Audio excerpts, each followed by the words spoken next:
gërëmee askanu Sénégal yépp ci taxawu bi ñu taxawoo bi ñu nekkee ci ay jafe-jafe ñi wane seen taxawaay wane seen fulla wane ni ñoom ñi ngi ci xeex bi ci réew mi dal mënu fi am lu dul ñi nekkoon ci kaso bi génne nañ leen kon ñooñu mënuma leen a ñàkk gërëm sant leen waaye ngërëm loolu mënuma cee ñàkk tudd waa SAES mënuma ci ñàkk tudd waa SUDES mënuma ci ñàkk tudd waa SATUC ñi nga xam ne ñooy travailleurs yi nekk ci université yi waaye mënuma ci ñàkk tudd étudiants yi nga xam ni ci biir réew mi ak bitim réew wane nañ ci Pastef wane ci taxaw wane ci dogu waaye mënuma ci ñàkk gërëm société civile bi yépp mënuma aussi ñàkk gërëm organisation politique yi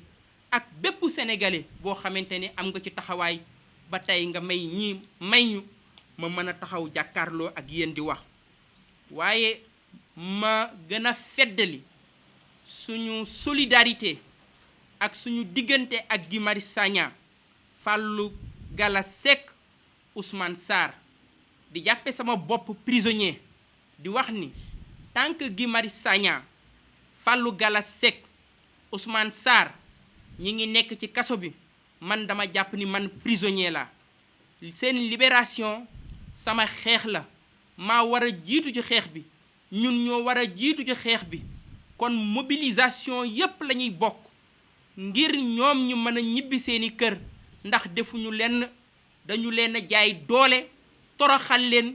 yóbbu leen ci kaso bi ba jamono bii may wax ak yéen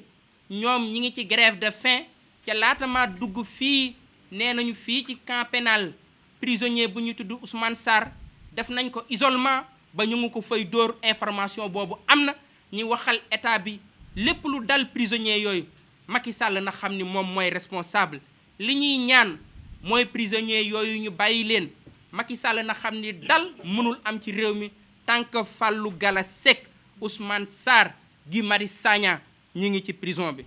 bu loolu weesoo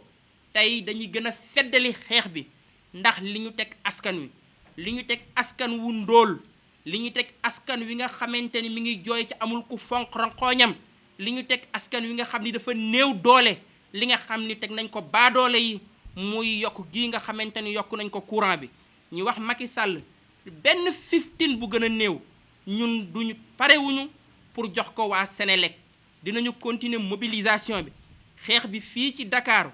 ci banlieue bi ci biir réew mi biir diaspora bi ba gouvernement bi xam ni ab gouvernement du attaqué askan gouvernement yi mus a attaqué seen askan ci àdduna bi yépp ci histoire yépp musuñu ci jëlee ndam kon xeex boobu nga xamante ni moom la ñu nekkoon ci électricité bi tey lañ gën a feddali suñu xeex tey la ñu gën a feddali suñu bokk ci front ñoo lànk tey la ñu gën a feddali suñu bokk ci xeex yi nga xamante ni ñu ngi koy xeex ngir libérer askan wi li nga xamante ni teg nañ ko askan wu ndóol wi li nga xam ne teg nañ ko askan wi nga xamante mi ngi jooy ca amul ku fanq ranqooñam li nga xam ne teg nañ ko askan wu néew doole wi li nga xam ne teg nañ ko askan wi nga xamante ni amul ku ko waxal loolu daal di deñ